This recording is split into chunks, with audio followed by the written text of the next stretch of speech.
Sebelum melanjutkan, jangan lupa subscribe dulu. Terima kasih. Bab 2 Penatua Kecantikan. Chu Feng sebenarnya bukan dari keluarga Chu. Dia adalah anak angkat dari Chu Yuan, anak tertua kelima di keluarga Chu. Hal itu menyebabkan Chu Feng disingkirkan dan dipermalukan di usia kecil. Jika bukan karena perlindungan Chu Yuan, dia pasti sudah diusir dari keluarga Chu. Karena itu, Chu Feng sangat berterima kasih kepada Chu Yuan, dan bersumpah untuk menjadi kebanggaan Chu Yuan dan memenangkan kembali kehormatan. 5 tahun lalu, Chu Feng tepat berusia 10 tahun dan itu adalah usia terbaik untuk berlatih seni bela diri. Dia saat itu menaruh banyak ekspektasi terhadap latihan, karena merasa waktu untuk membuktikan diri telah tiba. Namun, dia tidak pernah menyangka setelah memasuki sekolah Azure Dragon selama 1 bulan, petir akan menyambar tubuhnya dan memasuki dantiannya. Pada awalnya, Chu Feng bahkan berpikir itu adalah keberuntungan, karena ketika dia mulai berlatih, kecepatan peningkatannya sangat mencengangkan. Dalam 2 bulan yang singkat, dia tiba di alam roh tingkat 2. Kecepatan itu benar-benar tidak normal, dan karena itu, Chu Feng tidak berani menceritakannya kepada siapapun jadi dia menyembunyikan kekuatannya dan melanjutkan latihan. Namun pemandangan bagus itu tidak bertahan lama. Sama seperti Chu Feng mengira dia menjadi jenius, perubahan terjadi di dalam tubuhnya. Karena perubahan itu, membuat budidayanya terhenti dan tidak bergerak maju, serta dicap memiliki bakat paling mengerikan seumur hidup. Bes.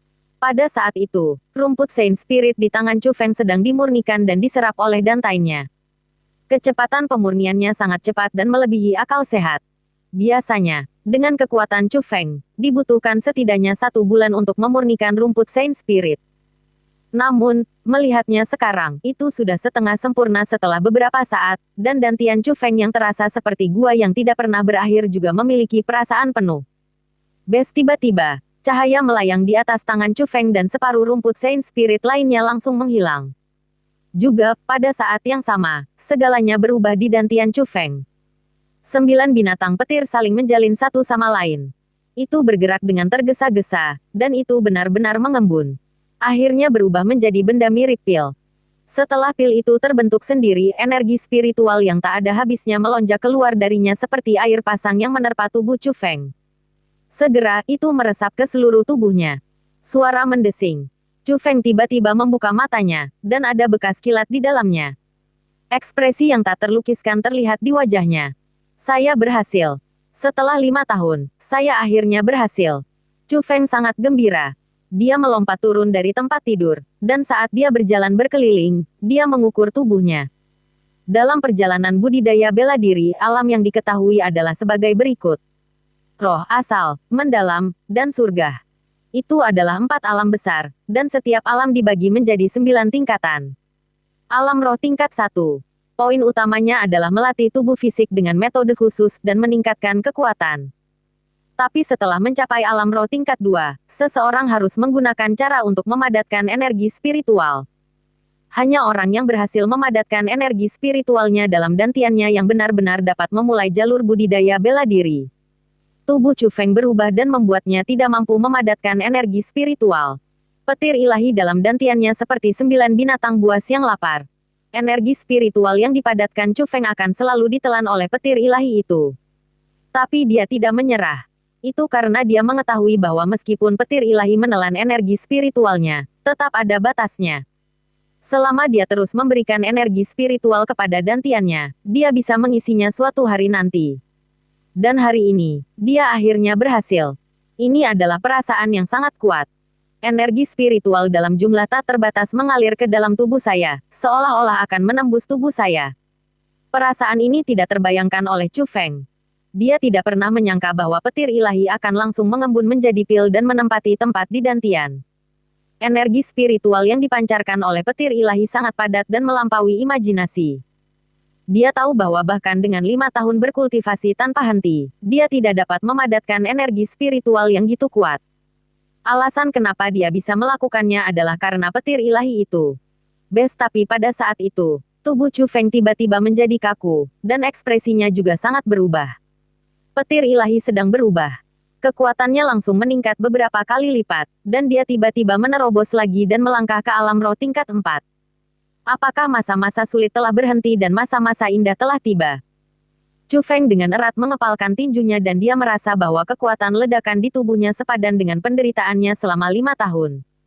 Tiba-tiba terus-menerus menembus 2 level, metode menjadi kuat yang tidak bisa dijelaskan akhirnya kembali. Dia menggunakan tatapan tajam untuk melihat ke arah pelataran dalam dan bergumam, Chu Zhen, aku akan mengambil rumput Saint Spiritmu. Perekrutan murid sekolah Azure Dragon hanya terjadi setahun sekali dan setiap kali berlangsung selama 10 hari. Setelah 10 hari, ujian murid dalam tahunan akan dimulai. Kali ini, Chu Feng yang telah diam selama 5 tahun juga akan berpartisipasi. Lokasi ujiannya adalah istana bawah tanah yang besar. Di dalam aula utama istana bawah tanah, jumlah orangnya seperti lautan dan gunung dan kemungkinan besar ada lebih dari 10.000 orang. Sebagian besar orang di sana berada di alam roh tingkat 3 karena semua orang tahu bahwa ujian murid batin mengharuskan seseorang setidaknya berada di tingkat 3 untuk lulus.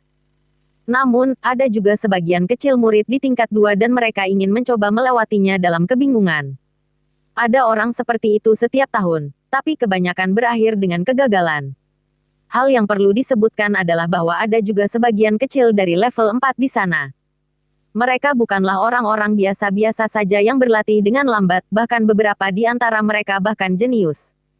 Mereka sengaja menunggu sampai mereka berada di alam roh tingkat 4 sebelum berpartisipasi dalam ujian murid batin. Alasannya, untuk hadiahnya. Ketika seseorang mencapai level 3, mereka bisa mulai melatih keterampilan bela diri. Keterampilan bela diri adalah metode menyerang yang sangat kuat. Mereka tidak hanya dapat menampilkan kekuatan secara menyeluruh, mereka juga dapat membuat orang memperoleh kekuatan yang melebihi batas tubuh mereka. Oleh karena itu, keterampilan bela diri sangatlah berharga, dan bahkan keluarga kaya dan berkuasa yang telah ada selama beberapa generasi tidak memilikinya. Itulah sebabnya berbagai keluarga harus menyekolahkan generasi mudanya ke berbagai sekolah untuk bercocok tanam. Di setiap sekolah ada sejumlah besar keterampilan bela diri, dan di dalam sekolah Azure Dragon, selama Anda menjadi murid pelataran dalam, Anda bisa mulai mengembangkan keterampilan bela diri. Keterampilan bela diri juga dibagi menjadi beberapa peringkat, dan dari yang terlemah hingga yang terkuat ada 9 peringkat. Di pelataran dalam, buku keterampilan bela diri terbaik hanya berada di peringkat 3. Namun, dalam ujian murid batin tahunan, orang pertama yang lulus akan mendapat buku keterampilan bela diri peringkat 4. Itulah sebabnya orang-orang itu lebih memilih berlatih di pelataran luar dan tidak memasuki pelataran dalam. Itu untuk buku keterampilan bela diri peringkat 4. Lihat, bukankah itu yang Tian Yu? Wah, itu benar-benar dia. Dia sudah berada di peringkat roh tingkat 4 pada usia 13 tahun. Sepertinya tempat pertama dalam ujian ini adalah dia. Di tengah lautan manusia, seorang pemuda menarik perhatian orang. Lebih tepatnya, itu adalah laki-laki. Ada puluhan ribu murid di pelataran luar dan kebanyakan dari mereka adalah karakter yang tidak diketahui. Namun, tokoh fokus yang diperhatikan orang sebagian besar adalah orang-orang jenius, dan yang Tian Yu adalah salah satunya. Mungkin tidak demikian. Tidak peduli seberapa besar bakat yang dimiliki yang Tian Yu, pada akhirnya dia adalah seorang anak-anak.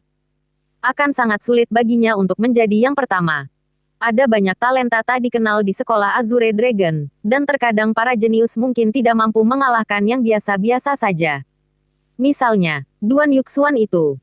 Murid pelataran luar lainnya menunjuk dengan jarinya ke arah seorang pemuda yang dingin. Orang itu bernama Duan Yuxuan. Dia telah berada di sekolah Azure Dragon selama 6 tahun dan dia juga awalnya merupakan karakter yang tidak diketahui. Namun beberapa bulan yang lalu, dia secara tak terduga mengalahkan murid batin yang berada di alam roh tingkat 4. Karena itu, namanya tersebar luas dan menjadi tokoh utama di pelataran luar. Kesunyian. Tiba-tiba terdengar suara keras dan jelas. Melihat sumbernya, semua orang hanya bisa menatap kosong. Mereka melihat selusin siluet muncul di platform tinggi di aula.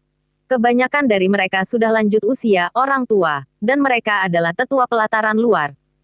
Tapi pemimpinnya tidak hanya muda, dia bahkan seorang wanita cantik. Wanita itu mengenakan gaun merah ketat dan menggambarkan lekuk tubuhnya yang memikat. Apalagi di bawah gaunnya, terdapat 2 kaki lurus berwarna putih salju, dan bisa dikatakan sempurna. Tidak hanya tubuhnya yang menarik, penampilannya juga sangat cantik. Dengan mata bulat, bibir merah, dan wajah oval, seperti wajah rubah. Dia adalah tetua kecantikan terkenal dari sekolah Azure Dragon, Surou. Surou adalah karakter kelas atas. Dia memasuki sekolah Azure Dragon pada usia 10 tahun, memasuki pelataran dalam pada usia 12 tahun, dan menjadi murid inti pada usia 15 tahun.